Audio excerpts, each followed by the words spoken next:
बाबू भाई फूड्स की आज की वीडियो में आज आपको आलू और अंडे का बहुत ही बेहतरीन किस्म का सालन बनाने का तरीका सिखाया जाएगा।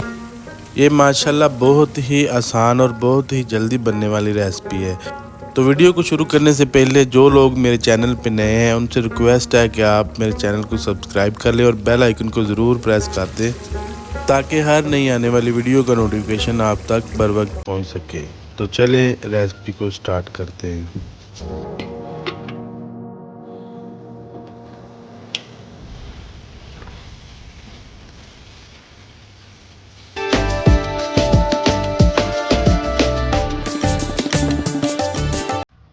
बिस्मिल्लाहिर्रहमानिर्रहीम। तो सबसे पहले जी इधर मैंने 1 किलो आलू लिए थे, उनको मैंने अच्छी तरह से वॉश करने के बाद छील लिया था और छीलने के बाद पानी के अंदर डिप करके रख दिए थे। पानी के अंदर डिप करने का मकसद ये है कि आलू जितने मर्जी मुरझाए हों, छीलने के बाद पानी के अंदर डिप करके रखेंगे तो ये इंशाल्लाह ताला बहुत ही फ्रेश हो जाएंगे। और दूसरा ये कि इसका कलर ब्लैक नहीं होगा।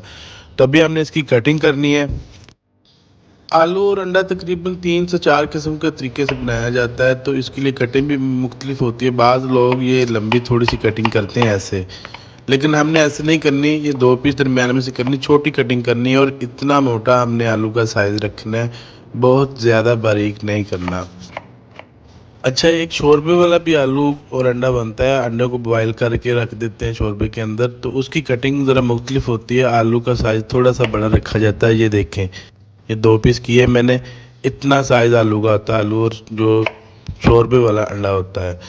तो हम बना रहे हैं जी ग्रेवी वाला, तो इसके लिए हमने थोड़ी सी मोटी कटिंग रख के छोटे पीस कर लेने हैं।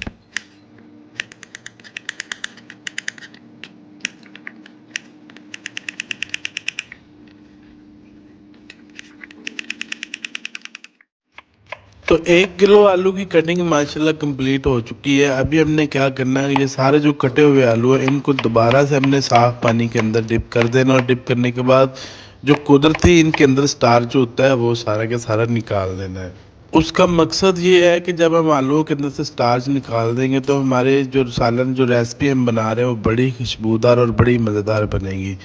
तो इधर मैंने आलूओं को पानी के अंदर डिप कर दिया है। पूरे 5-1 मिनट के लिए आपने पानी के अंदर छोड़ देना। ये देखें, ये पानी देख लें कितना गंदा हो गया है। तो अभी हमने सारे का सारा पानी 5 मिनट के बाद अच्छी तरह से आलूओं को मलने के बाद निकाल देना है। आलूओं को कंप्लीट करने के बाद इधर मैंने थोड़ा सा धनिया लिया। धनिया आपने कोशिश करनी है जितना ही फ्रेश होगा उतना ही इस रेसिपी में मज़ा करवाएगा। तो इनको आपने थोड़ा सा मोटा रख के कटिंग करनी है, बिल्कुल बारीक चॉप नहीं करना, आपने थोड़ी थोड़ी मोटी कटिंग करनी है। तो ये देखिए माशाल्लाह धनिया की कटिंग कंप्लीट हो चुकी है अल्हम्दुलिल्लाह। तो अभी मैंने 2 से 3 हरी मिर्ची लेनी है और उनको भी मैंने बारीक काट लेना है। बहुत ज़्यादा बारीक नहीं कटिंग करनी है, उनकी भी थोड़ी मोटी रख के करनी है। तो आप सोच रहे होंगे कि पहले हरा धनिया और हरी मिर्चों की कटिंग कर रहे हैं, ना प्याज ना टमाटर ना अदरक और ना लहसुन डाल रहे हैं आप। तो भाई वो मैंने पहले ये ग्रेवी रेडी करके रखी हुई है, उसकी वीडियो भी मैंने पहले ही अपलोड की हुई है। तो वो मैं इसके ज़रिए ग्रेवी के ज़रिए ये रेसिपी तैयार करूँगा, जिसकी मदद से हम इंशाल्लाह बड़ी ही जल्दी ये रेसिपी कंप्लीट कर लेंगे। तो ये आ गई है जी वो ग्रेवी जो मैंने पहले तैयार करके रखी थी। इसकी मदद से हम इंशाल्लाह जो भी खाना बनाएंगे तकरीबन आधा घंटा लगेगा, तो हमने 15 मिनट में रेडी कर लेना है। अच्छा, इसके अंदर माशाल्लाह प्याज टमाटर हरी मिर्च अदरक और लहसुन सभी कुछ डाल के मैंने ये ग्रेवी रेडी की हुई है। इसका लिंक भी आपको डिस्क्रिप्शन बॉक्स में मिल जाएगा।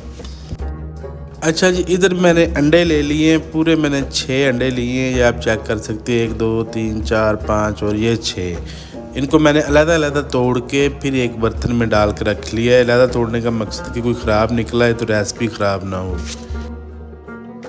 इधर मैंने एक बहुत ही खूबसूरत सी कढ़ाई ले ली है, उसके अंदर मैंने अभी ऑयल डालना है। अगर आपके पास खूबसूरत कढ़ाई नहीं है तो कोई मसला नहीं है, दूसरी में भी काम चल जाएगा।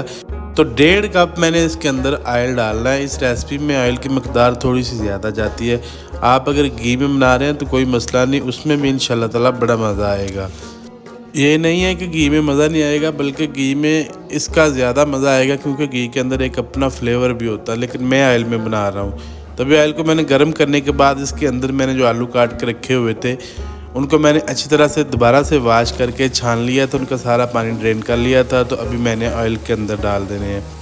आप सोच रहे होंगे कि बाकी लोग तो पहले प्याज अदरक लहसुन वगैरह सारा कुछ डालते हैं, लेकिन मैं हमेशा थोड़ा सा डिफरेंट वे से रेसिपी तैयार करता हूँ। इसलिए हमने आलूओं को पहले ऑयल में डाला ताकि इनके अंदर का जो पानी है वो सारा जल्दी खुश्क हो जाए और हमें बहुत ज़्यादा मेहनत ना करना पड़े और बल्कि जल्दी रेसिपी तैयार हो जाए।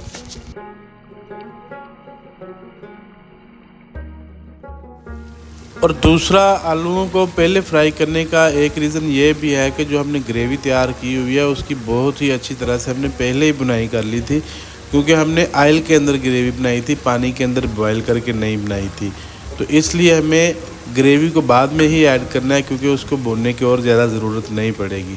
तो अभी आलूओं का आपने सारा पानी खुश्क कर लेना, सिर्फ़ और सिर्फ आपने 10 से 15% इसके अंदर जो पानी होता है वो छोड़ना है बस। तो जैसे ही 90% तक इसका पानी खुश्क हो तो इसके अंदर मैंने ग्रेवी ऐड करनी है। ग्रेवी आपने उतनी ऐड करनी है कि जो सालन पकाने वाला चम्मच होता है वो जो स्टील का होता है वो आपने एक फुल भर के इसके अंदर डाल देना है, या फिर 5 से 6 टेबल स्पून डाल देने हैं। तो यही वाले बर्तन में, इसी बर्तन में जो ग्रेवी डाली थी उसमें थोड़ा सा पानी ऐड करना, तकरीबन हाफ कप के करीब, ताकि जो उसके अंदर ग्रेवी लगी हुई है वो भी निकल आए, और इसी के अंदर ऐड कर देना है। ग्रेवी को ऐड करने के बाद इसके अंदर स्पाइसेस ऐड करने हैं। तो स्पाइसेस में सबसे पहले 1 टेबल स्पून काले ज़ीरे का ले रहा हूँ। काले ज़ीरे से बहुत ही अच्छी इसके फ्लेवर आता है, इसलिए मैं ज़्यादातर काला ज़ीरा ही यूज़ करता हूँ। तो 1 टेबल स्पून इसके अंदर खुश्क धनिया का पाउडर ऐड करना है, क्रश बिल्कुल नहीं डालना आपने। तो इसके बाद मैंने इसके अंदर सिर्फ हल्का सा कलर देने के लिए हाफ़ टी स्पून हल्दी का इस्तेमाल करना है। हल्दी डालने के बाद इसके अंदर मैंने धड़ा मिर्च ऐड करनी है 1 टेबल स्पून। अगर आपने थोड़ा सा स्पाइसी खाना है तो फिर आप हाफ़ टेबल स्पून और बढ़ा सकते हैं, लेकिन ये रेसिपी स्पाइसी नहीं होगी।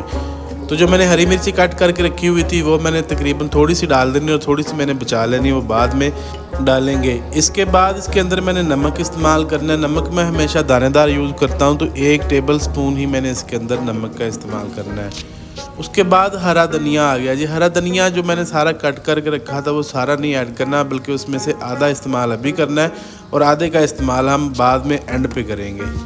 तो स्पाइसेस ऐड करने के बाद इसको मैंने चम्मच के ज़रिए हिला देना है एक दफ़ा, और इसको 5 मिनट के लिए पकाना है, ताकि जो हमने मसाले डाले हैं उनका कच्चापन बिल्कुल ख़त्म हो जाए और जो पानी डाला है वो भी खुश्क हो जाए। बहुत ज़्यादा इसको पकाने की कोई ज़रूरत नहीं है, सिर्फ हमने इसका पानी जो डाला है वो खुश्क करना है और जो इसके मसाले कच्चापन उनका ख़त्म करना है बस। इसलिए ज़्यादा से ज़्यादा 5-1 मिनट लगेंगे, बहुत ज़्यादा टाइम नहीं लगेगा इंशाल्लाह। तो ये वो रेसिपी है जो मैंने पहले बना के रखी थी, यानी कि ग्रेवी की रेसिपी माशाल्लाह बड़ी ही ज़बरदस्त किस्म की है। ऑलमोस्ट आप इसके ज़रिए पाकिस्तानी और इंडियन सभी के सभी खाने बड़ी जल्दी तैयार कर सकते हो, और ये बड़ा ही शॉर्ट सी रेसिपी है माशाल्लाह, और बहुत ज़्यादा टाइम हमारा बच जाता है। तो इसको बना के आप भी कोशिश करेंगे फ्रीज़र में रख लें, ये पूरे 1 महीने तक भी ख़राब नहीं होगी, और जितनी ज़रूरत हो उतनी डाल के आप रेसिपी तैयार कर सकते हैं। इस रेसिपी का लिंक भी आपको डिस्क्रिप्शन बॉक्स में इंशाल्लाह मिल जाएगा।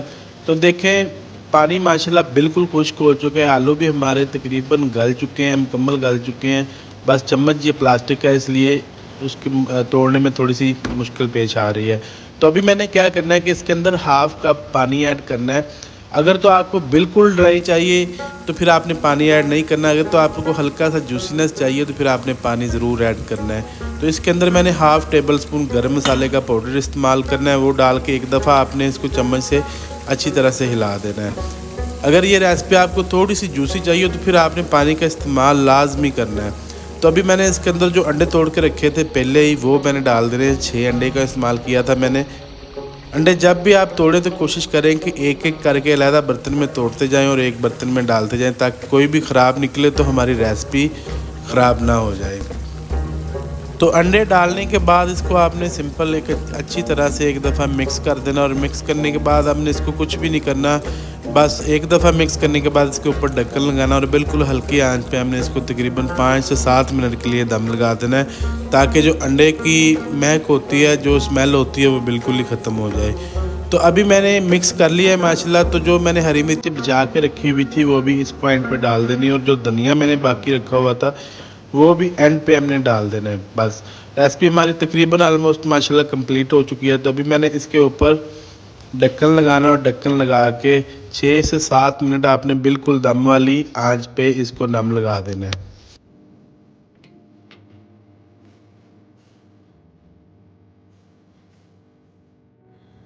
तो 6 मिनट के बाद माशाल्लाह दम हमारा मुकम्मल हो चुका है। तो ये देखें कितनी खूबसूरत अल्हम्दुलिल्लाह हमारी रेसिपी रेडी हो गई है। तो अभी हमने इसको बस एक दफ़ा अच्छी तरह से मिक्स करना और मिक्स करने के बाद डिश आउट कर देना है। तो उम्मीद करता हूँ कि मेरी आज की रेसिपी आपको बहुत ज़्यादा पसंद आएगी। अगर ये मेरी रेसिपी आपको पसंद आए तो आपने सबसे पहले मेरे लिए दुआ ज़रूर करनी है और फिर मेरे चैनल को आपने सब्सक्राइब करना है, लाइक करना है और इसको ज़्यादा से ज़्यादा आपने शेयर करना है। तो मिलेंगे इंशाल्लाह ताला नेक्स्ट वीडियो में कोई नई रेसिपी के साथ। तब तक के लिए अपना और अपने प्यारों का बहुत सारा ख्याल रखिएगा। मुझे दे इजाज़त। अल्लाह निगहबान।